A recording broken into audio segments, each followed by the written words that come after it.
The local property tax was introduced by Fine Gael and Labour to fill a massive hole in the budget that was created by Fianna Fáil crashing the economy during the banking crisis. So the local property tax is in many ways a child of the economic catastrophe which was caused by the Fianna Fáil government at that time. It was a Fine Gael Labour austerity tool which was introduced to find other ways of taking money out of people's pockets at a time where the country was absolutely broke. So it was designed to fill a gap that was created by the withdrawal of central government fundings to local authorities. So in actual fact, it wasn't a promised new income for local authorities. It was just a straight swap of a local government grant that was given by central government over periods of times. Now, all tax comes from people's pockets. No matter what tax you pay, whether it's income tax, property tax, or if it's VAT, it all comes from people's pockets. We have, over the last couple of hundred years, decided that progressive taxes are the best idea because they identify that the amount of tax you pay is based upon the amount of income that you have.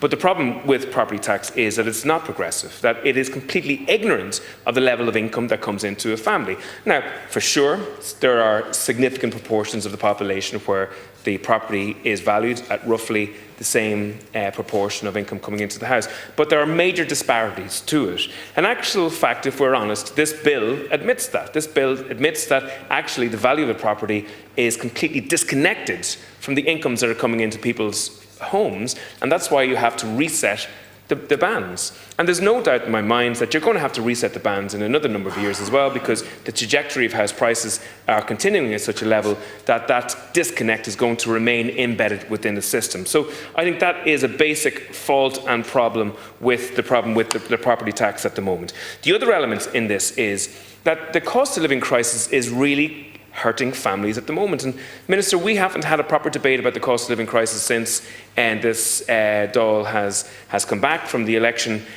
And it's really getting worse just at this moment in time. And people will have seen the cost of petrol and diesel is starting to creep up significantly at the moment. That's been pushed by the war between Israel and Iran. There's no doubt at the moment. And if Iran follows through in its threat to stop traffic going through the Straits of Hormuz, we're talking about spiralling prices happening in terms of fuel in the next while. And if you look at the costs that are happening just in terms of grocery increases, they're quite incredible. You know, there's been a third increase in the price of groceries since 2018 on families, and that trajectory is continuing. Even since April, we've seen a marked increase in normal staples, such as chicken. The CSO's Price Watch, monitoring the cost of 1 kilogram of chicken breasts, said that they could be bought in April for €5, and that's costing families €11 at the moment. The price of a pound of butter is now €5 currently, and in the month of March, the cost of a pound of butter went up 76 cents. And if you add all of that grocery inflation to your rental inflation at the moment, we're talking about a €2,000 average at the moment for the cost of a new rental lease. That's an amazing price. So, families are at the pin of the collar. Families are hurting. Families are curtailing their activities. There is enormous strain coming on families due to grocery inflation and other inflation. And I will admit that a lot of the inflation that's happening is external to this government, that this government doesn't have its hands on the levers of a lot of the inflation that's happening to families. But it does have a direct influence on some of that inflation. And if you take it, last year the government took in €4.1 billion on fuel taxes. The government took in €4.1 billion, the highest fuel tax ever, in the jaws of a cost of living crisis. It's incredible. Normally, you think the instinct will be to reduce the fuel taxes when people are hurting so much. And, you know, carbon tax is now surpassing €1 billion, and according to your policy, is set to continue for increasing for the next 5 years. The M50 tolls have taken in €2.2 billion since 2008. That's another lever in your hands. The government took in billions of euros on VAT on the cost of construction.